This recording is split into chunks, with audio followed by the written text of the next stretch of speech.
Imagine getting up every day full of energy as if you were in your 20s again. What would that be like? What would it be worth to you? What is your health worth to you? Think about it. Your health isn't everything, but without it, everything else is nothing. And yet, too many of us are taking it for granted until something goes wrong. And no one wakes up hoping to be diagnosed with a disease or chronic illness. And yet, we've never been taught how to be proactive in our health through our school or public health. As a registered health coach and integrative health practitioner, I believe it's time this information is made available to everyone. Combining new knowledge around your health and the ability to do my functional medicine lab tests in the comfort of your own home will allow you to optimize your health for today and all your tomorrows. Don't wait for your wake-up call. Welcome back to another episode of the Don't Wait for Your Wake-Up Call podcast. I am recording this for a December episode, and today we're going to be talking about surviving the stress of the holiday season. As the holidays approach, you might already feel a mix of excitement and maybe a touch of dread. It's always that I'm really looking forward to this and I'm not looking forward to this. This season is full of traditions and gatherings that can bring joy, but it can also be very overwhelming. And between the social commitments, shopping, family, and even the pressure of the perfect holiday experience, it's so easy to lose sight of our own well-being. And so today, we're exploring ways to make the holiday season more enjoyable and sustainable without sacrificing your mental, physical, and emotional health. So I'm going to go through 7 different tips for you to help you be able to better manage and navigate this busy season. So the first one is simply setting boundaries within your calendar. It's very simple and it's very powerful. And I think because it is so simple, a lot of people just discount it. However, your calendar is so crucial to you successfully navigating this season with some energy left for you. Because we all know how busy the holiday season gets, and it can quickly feel like we have no control over our time. Everybody else is asking something of us. However, when we set boundaries, it isn't just about turning down invitations. It's literally about defining your holiday season. So, as a practical tip, take a look at your calendar now and decide on a number of realistic events or gatherings that you can commit to. Give yourself permission to be intentional. Don't say yes to everything. And start also by scheduling blocks of downtime as you would any important event, because that downtime is important for you to be able to better navigate the holiday season. It could literally be a few hours on a Sunday to unwind, an entire evening to relax with a book or watch a favorite holiday movie. Think of it this way. Imagine that you're filling a dinner plate at a holiday buffet. And just because there are 20 different options doesn't mean that you're going to put a little bit of everything on your plate. And your calendar works the same way. You don't have to put every single event into your calendar. By setting boundaries, you can choose what brings you joy and satisfaction rather than stress and exhaustion. So that leads us to point number 2, which is embracing the power of saying no. Saying no is probably one of the hardest things to do during the holidays. We want to be part of every celebration. We might struggle with FOMO. However, overcommitting leads to burnout and resentment and a sense of just going through the motions. Why am I here anyway? I'm tired. I'm exhausted. I'm not celebrating. versus when you're intentional about which events you attend, you can go and have a good time and really enjoy, celebrate, and knowing that you have some downtime in your calendar on another day to help you recoup. So, how do you practice saying no? Well, take a moment to think about which events or gatherings you truly enjoy. These are the ones that light you up, give you a sense of connection and meaning. And for everything else, it's okay to politely decline. Remember, each no you say to an invitation is a yes for yourself. It's a yes to rest and recovery and time spent in a way that recharges you. So, why is it worth saying no? Saying no is a form of self-respect. By honoring your own limits, you're able to show up more fully to the commitments you choose, giving your best energy to that commitment rather than spreading yourself thin across too many commitments. And so that leads us to point number 3, which is scheduling personal time as a non-negotiable. The holiday season brings a lot of togetherness, and balancing it with alone time is essential, especially if you're someone that knows you need that alone time.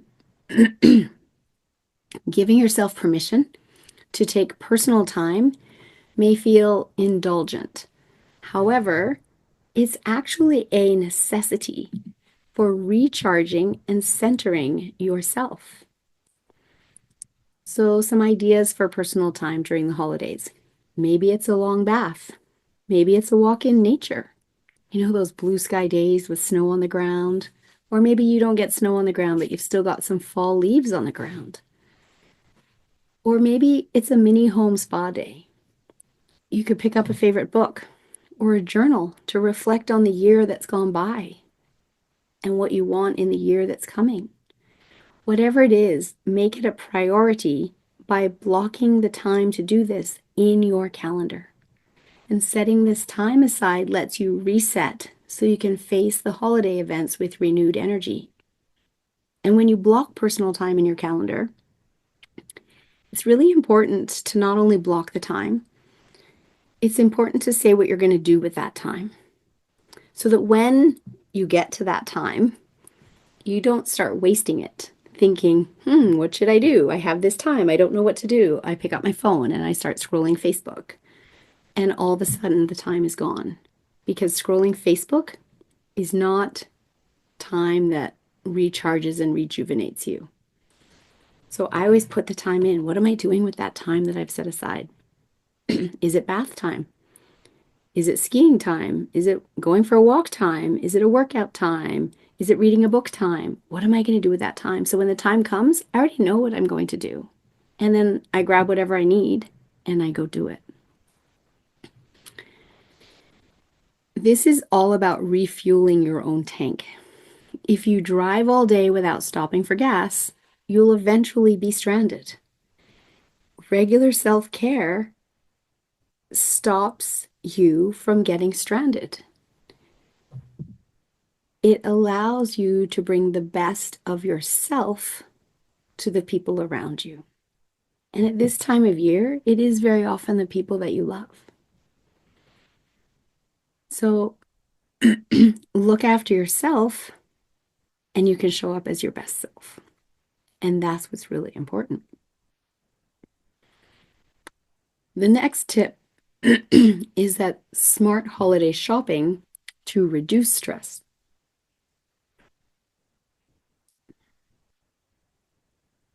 The malls are busy. If you leave it all to the last minute, you're going to run into more stress than if you plan ahead. So this is all about planning ahead as much as you can. And depending when you're listening to this podcast this year, you may not have a lot of time to plan ahead. However, you can start planning ahead for next year. You can do your holiday shopping all year long and alleviate the stress of the last minute deadlines. Holiday shopping can be exciting. I love being in the mall with the Christmas music playing and all the decorations, etc., etc. However, when you leave it to the last minute, it really does turn into a stress minefield.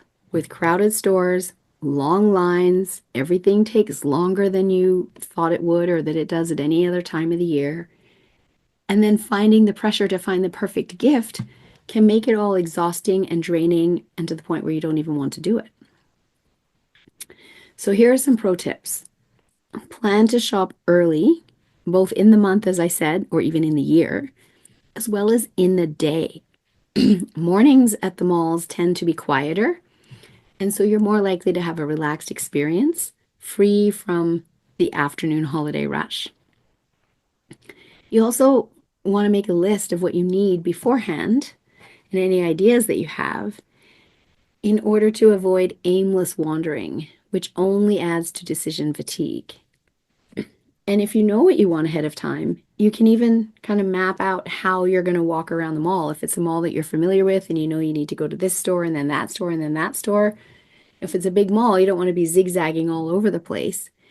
If you know what you need and you have a plan, you can start at one end of the mall and work your way to the other end of the mall in a really intentional approach that saves you time, which then makes the whole experience less stressful. Because at the end of the year, let's face it, we tend to run out of time.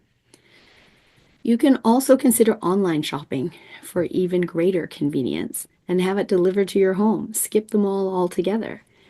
Or explore local artisan markets that are in almost every community these days, where you can find really beautiful, unique, meaningful gifts without having to battle the crowds in the mall. And this can turn holiday shopping into a more enjoyable experience where you might even meet local artists. And in doing so, it makes the gift that you buy even more memorable because there's a story behind it that you can then share with the person that you're giving the gift to. And here's a mental trick for you. If you start to feel overwhelmed with your holiday gift shopping, try this simple mental mindset shift instead. Think of each purchase as a small gift of joy. And this reframes shopping from being out and checking all the boxes on your list to simply being about spreading a little holiday spirit. And when you take it from that approach, perhaps it becomes even easier for you to find gifts that people will appreciate. The next thing is a big part of the holiday season is drinking. There's always drinking at so many parties and events. So, what if we were to cut back on that by choosing to be the designated driver more often? We know that alcohol often flows freely at holiday parties, and it can also disrupt your sleep, therefore, drain your energy, and that then adds to your stress levels because the more sleep we get, the more stress resilient we are. And if we're getting less sleep, we are less stress resilient. A simple way to moderate your drinking is simply to offer to be the designated driver. I do it all the time. I don't drink much. I go to the pub. I have a great night out with my friends. The server comes along, says, "What would you like to drink?" I said, "I'm good with water. I'm the designated driver." Even if I'm not, doesn't matter. I say that. And then nobody questions you. Everybody appreciates that you've stepped into that role, that you're being responsible, and you can still have a great time and not suffer the side effects of having consumed too much alcohol, poor sleep, low energy, and higher stress the following day.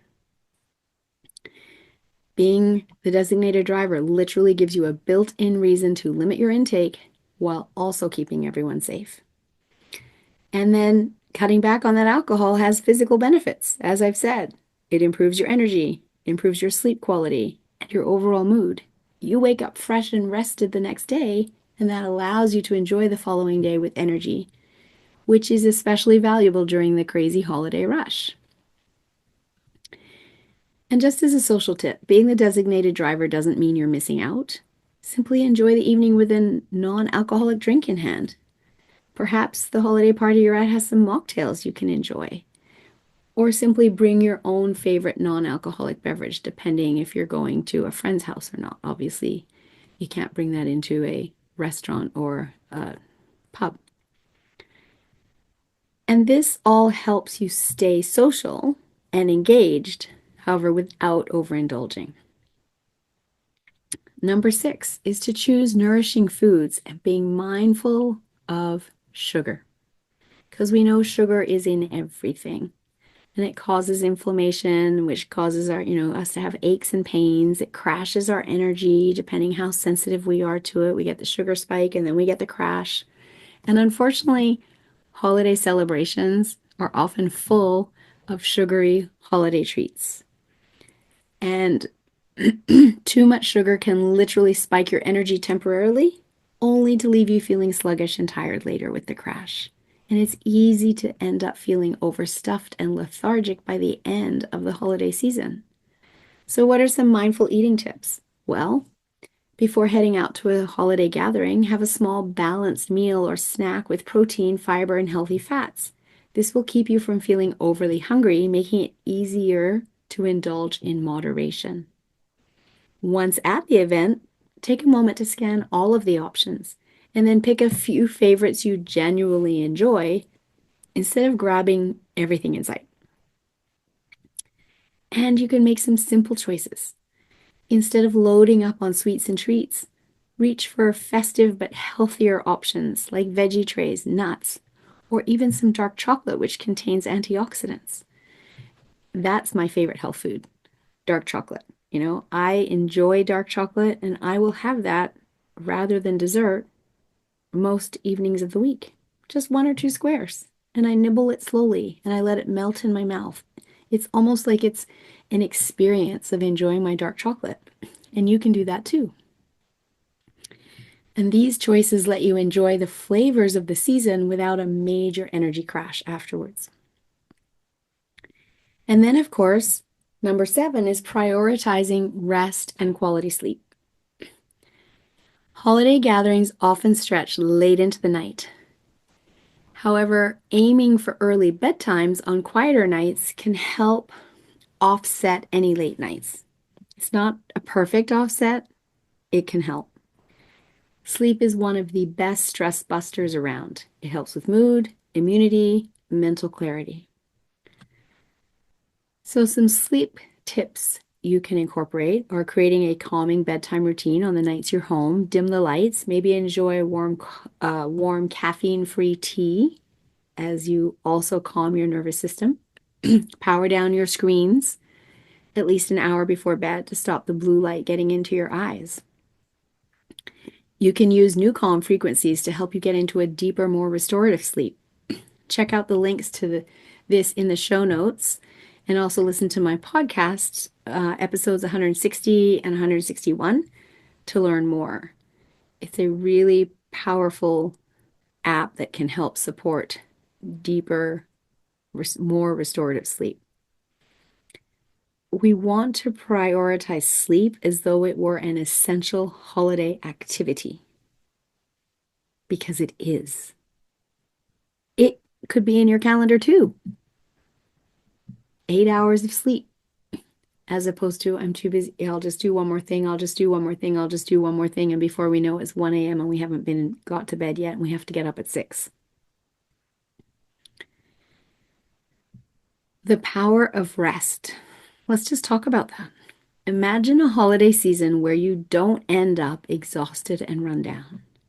By honoring your need for rest, you're setting yourself up for a more enjoyable and resilient holiday season.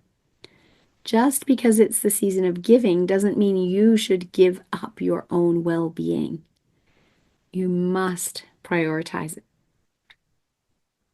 Because self-care is the most selfless act. And that was when I first heard that, it's probably about 7 years, 8 years ago now. It blew my mind because I always thought self-care was selfish, especially if I did it first. I thought I had to look after everybody else, and only then could I look after me. And of course, there was never really time for that. As a busy mom, wife, had a career, etc. So I made a mantra for myself, and I'm going to share it with you here. And I want to leave it with you as something that you remind yourself of every single day.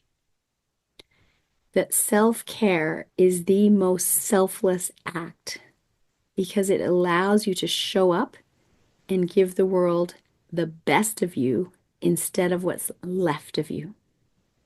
And it was when I made that mantra for myself that I was then able to block my self-care time in my calendar back at step number 1 and create boundaries.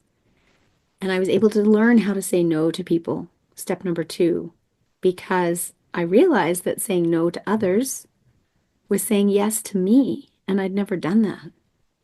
And saying no doesn't have to be hard, doesn't have to be rude. You can simply say, no, I'm not available. Thank you for the invitation. And no is a complete sentence in the sense that you don't have to justify or explain why you're saying no. You can just say no politely with no justification, no explanation required. Self-care is so important because when you are well rested, healthy, and calm, you can show up fully for those you love. You're able to bring the best of yourself to every holiday moment. And it truly is about giving people the best of you rather than what's left of you. Because then you feel good in yourself being able to show up in that way. So just a quick recap of our holiday stress survival guide. First off, use your calendar to set boundaries and carve out downtime throughout the entire month of December and into the first week of January. And continue that new habit throughout the entire year, because this self-care doesn't just end with the holiday season. It's just really important during the holiday season because our calendars do fill up so quickly with all the invitations. Say no to events that don't resonate with you. Schedule personal time for recharging between events. Plan your shopping early to avoid crowds and stress. Consider cutting back on drinking by being the designated driver. Make mindful choices around your food to keep your energy steady. And protect your sleep to keep stress manageable. So remember, you don't need to make the holidays perfect. What is perfect anyway?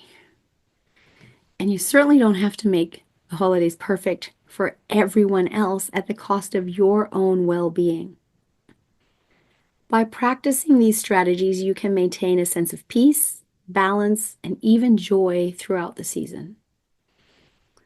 These are just a few of the strategies you can implement. And a few years ago, I created an online course called 12 Days of Christmas, Surviving the Eating, Drinking, and Stresses of the Holiday Season.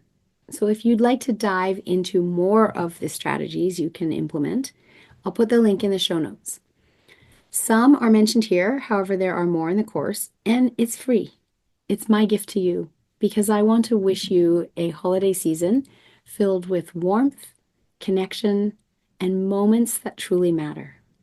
So thank you for tuning in, and may you have a holiday that's as restful as it is joyful.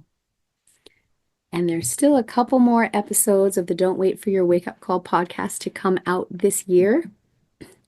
And then we will be starting in 2025 with a whole new series of incredible guests coming on the show. Please join us for the next 2 weeks, December 14th and December 21. We do have episodes coming out. We thank you for your support throughout this incredible year with many highlights throughout the year, 2 of which are my episode 184 with Dr. Bruce Lipton. I'm so honored that he came on my show and we had a great episode. And also the fact that I received the award for the most inspirational and motivational podcast through the Women in Podcasting Awards this year. And I couldn't have done that without all of you listening to my episode, sharing it with others, and learning about your health, about your mindset, and about how you can show up as your best version of yourself, whether it's the holiday season or any other day of the year. So thank you, thank you, thank you. Wishing you a beautiful December and a wonderful holiday season of 2024. I'm excited to share with you a new program in 2025 that my training partner, Billy Admi, and I are launching. It is taking place in Q1 2025, and it will bring you to a master practitioner level of NLP, timeline therapy, hypnotherapy, and NLP results coaching. And what this means is with this level of training, you will be able to guarantee your client results to them in writing. And no one else can do that as a coach. So it's very powerful. Throughout the 90 days, we won't be working together daily. However, we have trainings every week. You will be meeting your unconscious mind, designing your destiny, learning self-hypnosis and higher self-hypnosis, getting a 3-day designation in the Krasner style of hypnotherapist and start working with clients right away. Then we go into our 8-day practitioner level training of NLP, timeline therapy, hypnotherapy, and NLP results coaching. And we end with the master practitioner level of those 4 modalities as we continue to build your skills. Everything builds on itself all the way through the program. On the weeks that we don't have trainings, we have student check-ins, office hours where you can come, get your questions answered, and get the support that you need going through these programs. These designations are valid in 40 countries around the world, and all of this work is done on Zoom live with lots of experiential practice for you to be able to feel comfortable with the techniques when you complete the trainings. And lastly, because we teach it to you on Zoom, you can then go out and work with your clients on Zoom, which makes for a very low startup cost for you to literally be able to start working with clients immediately upon your successful completion of the training. For more information, check out the link in the show notes below.